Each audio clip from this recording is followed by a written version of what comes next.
অযোধ্যায় রামচন্দ্রের পুণ্য জন্মভূমিতে রাম মন্দিরের পুনঃপ্রতিষ্ঠা উপলক্ষে আগামী সোমবার বিকালে হাওড়া রামরাজাতলায় মন্দিরে করসেবক পুরোহিত সাধুসন্তদের সংবর্ধনার আয়োজন করা হয়েছে। এর আয়োজক রামরাজাতলা শীতলা মাতা সেবা সমিতি। অনুষ্ঠানে সাধুসন্ত, মন্দিরের পুরোহিত ও করসেবকদের সংবর্ধনা সহ দুস্থ মানুষদের শীতবস্ত্র বিতরণের আয়োজন করা হয়েছে। এই উপলক্ষে শনিবার রামরাজাতলা শঙ্কর মঠে এক সাংবাদিক বৈঠকের আয়োজন করা হয়। বৈঠকে উপস্থিত ছিলেন রামরাজাতলা শঙ্কর মঠের স্বামী প্রজ্ঞানন্দ সরস্বতী মহারাজ।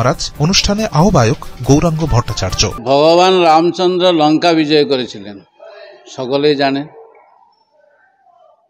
লঙ্কা থেকে ফেরার পরে ওনার বিজয়ের সাথী যারা ছিলেন, কারা ছিলেন? বানর দল, ভালু। তাদেরকে অযোধ্যায় খুব সুন্দরভাবে ভোজ করিয়েছিলেন, ভান্ডারা করিয়েছিলেন। এখন কার সেবকরা যে লড়াই করলো, কেবল কার সেবক নয়,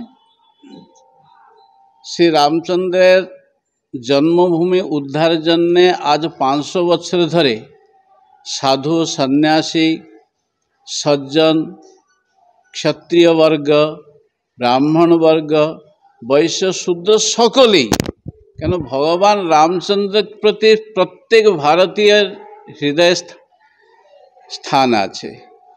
অতএব সকলেই নিজের নিজের ক্ষমতা অনুযায়ী সহায়তা করেছিল, লড়াই করেছে। এবং এখন আমাদের দীর্ঘদিনের লড়াই সাকার হতে যাচ্ছে। ভগবান রামচন্দ্র পুনঃ নিজের স্থানে উপবেশন করবেন 22 জানুয়ারি, আর আমাদের যশস্বী প্রধানমন্ত্রীর দ্বারা হবে। এটা একটা, কেননা পার্টি যার হোক, কিন্তু তিনি দেশের প্রধানমন্ত্রী। অতএব প্রত্যেক ভারতবাসীর জন্য এটা গর্বের বিষয়। হাওড়া থেকে আইভি আদকের রিপোর্ট, পুপেট কলম ডিজিটাল।